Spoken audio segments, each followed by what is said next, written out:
Alô, São Paulo! Conexão com o Eduardo Bolsonaro, aqui é Paulo Vieira de Santos. Edu, tô aqui com a amiga Fátima Andrade, ela quer fazer uma pergunta para você. Vamos lá, Fátima. Oi, Eduardo, tudo bem? É Fátima aqui de Santos. Eu gostaria de saber, você é pré-candidato a deputado federal ainda? Você pretende algum cargo se Jair Bolsonaro ganhar, que vai ganhar? Se você pretende deixar de ser deputado e assumir algum cargo no governo do Jair? É isso aí, Edu. Contamos com você, melhor deputado federal de São Paulo, aliás, do Brasil. Um abraço. Olá, Fátima, Paulo Vieira. Fátima, muito obrigado pela pergunta. Eu sou pré-candidato a deputado federal pelo estado de São Paulo. Eu só posso dizer que eu sou candidato, pedir voto, número, etc., a partir de meados de agosto, que é quando a lei eleitoral me permite fazer campanha eleitoral. Mas obrigado aí pela força. Fátima, eu acredito que eu não conversei ainda com o Jair Bolsonaro, mas eu acredito que eu não vá fazer parte, que eu não vá ter nenhum cargo, né, num eventual governo Jair Bolsonaro a partir de 2019. Eu acho que existem pessoas qualificadas, pessoas que podem ocupar esses espaços e certamente eu acredito, né, que seria até um desgaste caso a gente venha decidir por eu assumir alguma pasta ou alguma coisa do tipo. Então eu não conversei com ele, mas eu acredito que não, que isso daí não está no nosso radar. Essa não é a nossa preocupação agora, não. Nossa preocupação é colocar as pessoas certas nos lugares certos para estancar essa corrupção, que muito dela é feito nesse toma lá da cá, né? Que envolve o loteamento de ministérios, entrega de estatais e diretorias para partidos políticos, que a gente sabe que no final das contas acabam desvirtuando a função daquela estatal e muitas das vezes utilizando ela para se locupletar, se é que você me entende. Então, Fátima, Paulo, obrigado pela força aí da Baixada Santista. Fiquem com Deus. Saudações a todos, Paulo Vieira, mais uma vez, direto para o Alô São Paulo, conexão com Eduardo Bolsonaro. Estou aqui com meu amigo Douglas Gonçalves. Quer fazer uma pergunta para Edu? Douglas, é contigo. Olá, amigo Eduardo Bolsonaro, aqui quem fala é Douglas Gonçalves, jornalista, morador na cidade de Santos, no estado de São Paulo. A gente sabe da importância do Poder Legislativo e principalmente a representatividade do deputado federal.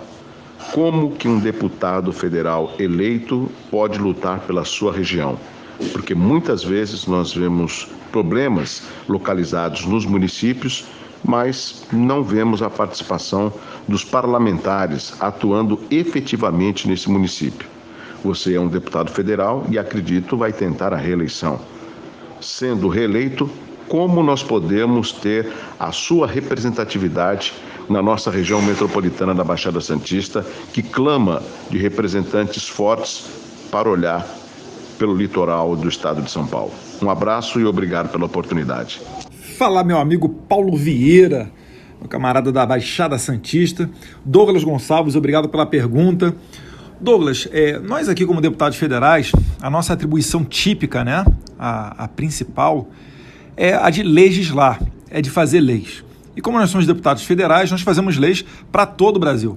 Não tem como você fazer uma lei especificamente para uma localidade, porque isso aí já passa a ser a atribuição do vereador ou do deputado estadual. Mas para ajudar uma região, um deputado federal ele pode servir também como elo de ligação por exemplo, de Santos, Praia Grande, São Vicente, um elo dessa região com, por exemplo, os ministérios ou as agências ou algum poder central aqui de Brasília. Eu acredito que essa relação possa existir, mas eu jogo no time do pessoal chamado municipalista. Eu prefiro muito mais que os poderes estejam descentralizados e mesmo uma boa parte do bolo tributário esteja com os municípios e estados. Por quê? Porque aí o cidadão não precisa se valer de um deputado federal para fazer todo esse trâmite e levar as demandas de toda uma região para Brasília. Essas demandas seriam então resolvidas pelo próprio pessoal aí da ponta, pelos vereadores, pelos prefeitos, ou mesmo pelos deputados federais e pelos governadores, né?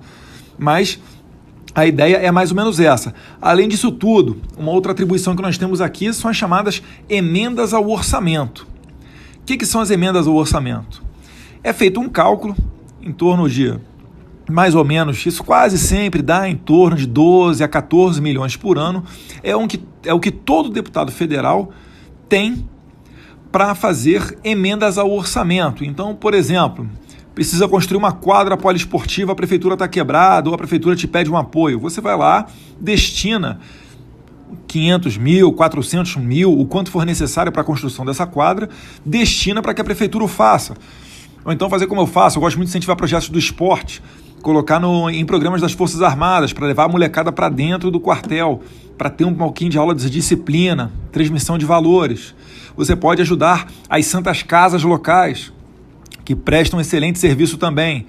Então, nesses 12 a 14 milhões, você também pode fazer esse tipo de coisa. É como se fosse um trabalho complementar ao poder executivo. Então, essas são as maneiras que um deputado federal pode ajudar as pessoas da região. No meu caso particular, a minha votação é o que o pessoal chama de voto de opinião. Então, ela é muito espalhada. A pessoa que vota em mim, ela não vota esperando que eu vá ajudar aquela determinada localidade. Ela não espera que eu vá concentrar as minhas emendas na sua cidade. Então, o que eu faço? As minhas emendas, eu distribuo elas pelo estado de São Paulo, quase sempre aplicando naqueles serviços que são bem prestados. Cito como exemplo, Santa Casa de Franca, Santa Casa de Barretos, a Santa Casa de Votuporanga, tem outras Santas Casas também, mas esses programas das Forças Armadas, outros projetos sociais de inclusão, como o projeto social lá do Guarujá, do Jojó de Olivença, que tem uma escolinha de surf, em que ele dá aulas de reforço também para a comunidade carente, pega um pessoal de Cubatão. Então assim vai se desenhando o nosso trabalho de deputado federal, tentando fortalecer todas. Então assim, retomando aqui, vai sendo o nosso trabalho tentando fortalecer todas as regiões de São Paulo. Dá uma trabalheira danada, a gente roda o estado inteiro, mas é bom também que quando você está em contato com a população, você fica mais sensível, mais a par dos problemas do cidadão. E isso daí orienta o nosso mandato aqui em Brasília. Douglas, um abraço para o senhor.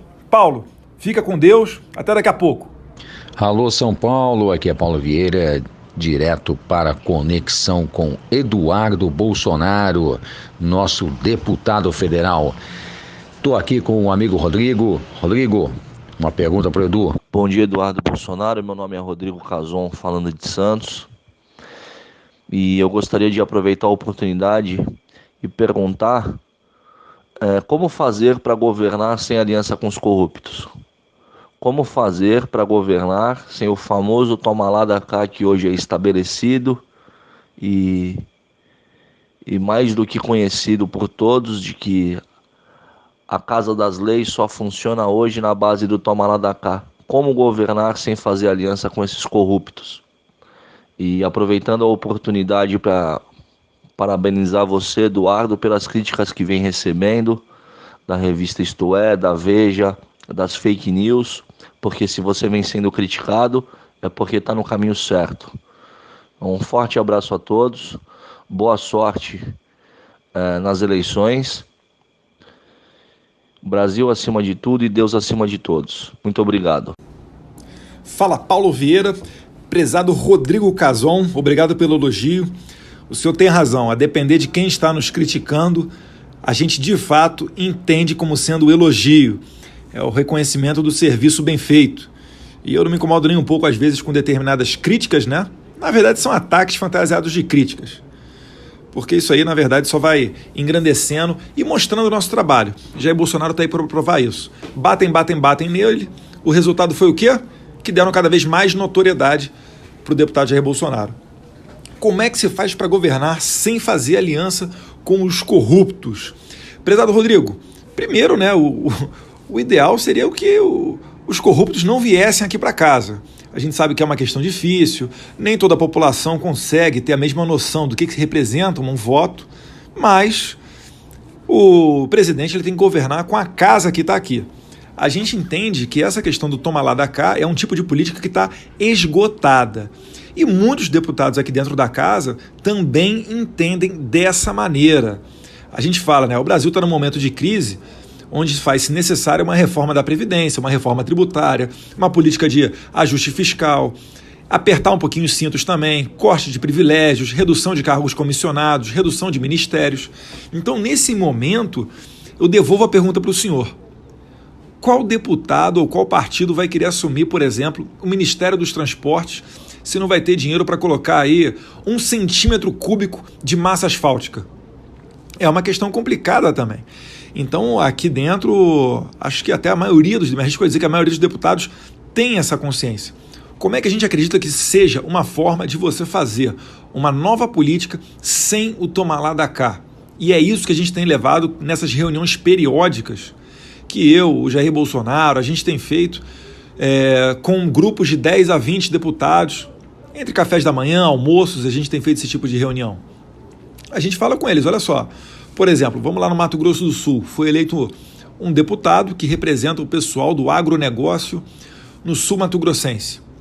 Com certeza ele tem problema ali de invasão, estimulada até pela FUNAI, pelo INCRA, de terras de índios sendo colocados em áreas de fazendeiro. E depois, para você retirar essas famílias de índios, que na verdade servem de massa de manobra no meio dessa guerra, no meio desse conflito, é dificílimo.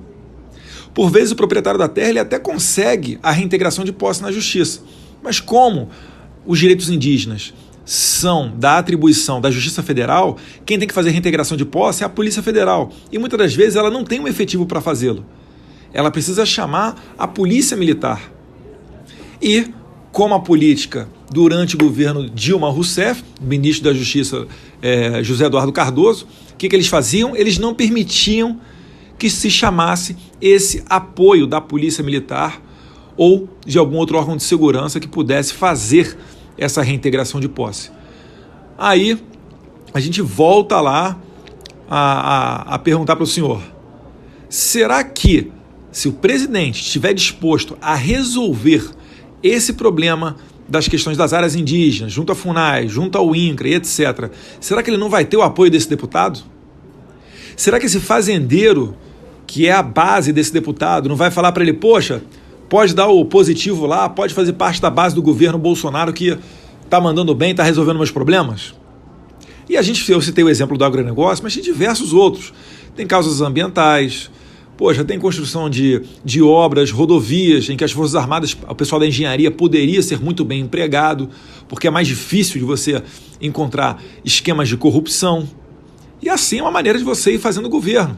E, por outro lado, resolvendo o problema desse deputado, depois você poderia pedir para ele, por exemplo, um apoio para ser votada uma flexibilização do Estatuto do Desarmamento, ou a sua revogação e depois a vinda de uma nova lei, ou de repente a plena revogação do Estatuto do Desarmamento e deixa voltar a ser como era antes, quando tínhamos tempos mais seguros, onde morriam menos pessoas no Brasil, tempos em que o criminoso não ficava tão à vontade. Então é mais ou menos por aí que a gente pensa. É lógico, a imprensa, boa parte dela mama nas tetas do Estado, recebe muito dinheiro de propaganda oficial do governo, tem muito o que dever, né? Muitas dívidas para serem enroladas junto ao governo. Então, para uma boa parte da imprensa, principalmente as maiores, né, interessa a eles que entre lá um presidente e que continue com o toma lá da cá, porque para eles está muito bom, obrigado, né? Andam de carro blindado, não tem essa preocupação toda com a violência. Então é mais ou menos por aí, Rodrigo Cazon. Espero que eu tenha ajudado o senhor a esclarecer e pedir a todo mundo que nos ouve, né, por favor, tenha consciência na hora de votar, preste atenção, não fica jogando seu voto fora e, mais do que isso, seja aí um agente multiplicador. Fala aí dos seus candidatos na sua padaria, na vizinhança, corre atrás, porque isso daí você vai estar ajudando toda a sociedade, pode ter certeza. Um abração, meus caros, fiquem com Deus. Olá, aqui é Paulo Vieira de Santos, da Baixada Santista. Estou aqui com o meu amigo Alessandro Gigante de São Vicente, né? Alessandro, direto para o Conexão São Paulo. Alô, Eduardo Bolsonaro. Você tem alguma pergunta para fazer para o nosso deputado federal? Melhor deputado federal do país, hein? Uhum. Oi, Eduardo Bolsonaro, que é o Alessandro Gigante aqui de São Vicente. Escuta, Eduardo, nós estamos aqui com um problema aqui em São Vicente, uma invasão que teve aqui no Morro do Votoruá, e tem pessoal da esquerda metido nisso daí, e eles acham isso normal fazerem essa invasão numa área que é protegida. Agora, o dia que vocês, ou seu pai, né, fizerem o negócio do grafeno, né, fizerem a extração do grafeno e do nióbio também, esse pessoal vai fazer o quê, então? Eles vão permitir? Porque é um negócio de progresso. Ah, sim. E para finalizar aqui, tá? Não primeiramente, mas ultimamente, Bolsonaro 2018. É isso aí, Paulo Vieira, Conexão São Paulo com Eduardo Bolsonaro. Alô, Eduardo Bolsonaro. Eu não sei se eu chamo de Alessandro, se eu chamo de gigante. Chamar de gigante. Tudo bom, gigante? Deve ser maior do que eu, né? E olha que eu tenho 1,87 m, hein? Gigante, Paulo, obrigado pela pergunta. De fato, existem muitas pessoas que entendem que hoje em dia a invasão de terras, na verdade, é um protesto. A gente entende que não. Nós somos que, pela propriedade privada, entendemos que ela é sagrada. Então, prezado Alexandre, cabem as medidas legais, o esbulho, que na verdade é a expulsão à força, assim que o proprietário fica sabendo da invasão, é a reintegração de posse, mas, se possível, é garantir de fato que as pessoas possam ter um armamento dentro de casa para efetivamente proteger a sua propriedade e proteger a sua vida.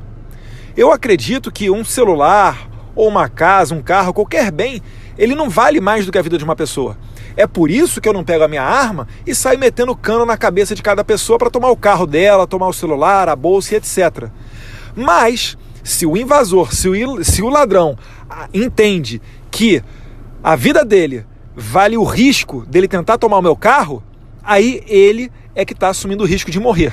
É ele que está colocando a sua vida abaixo daquele bem material, que é a minha propriedade, que é o meu carro. Olha, se a gente permitir e entender que invasão de casa é uma forma de manifestação, acabou totalmente a sociedade, né? Vai virar um salseiro isso daqui, vai virar um caos maior do que já é. Se você tem dúvida disso, olhe para a Venezuela, que também relativizou, né, o seu direito de propriedade. Isso daí chama-se socialismo. E se tem uma coisa que nós não somos, é socialistas. Inclusive trabalhamos, não obtivemos êxito, mas para criminalizar o MST como se terrorismo fosse, quando o projeto de lei passou pela Câmara dos Deputados.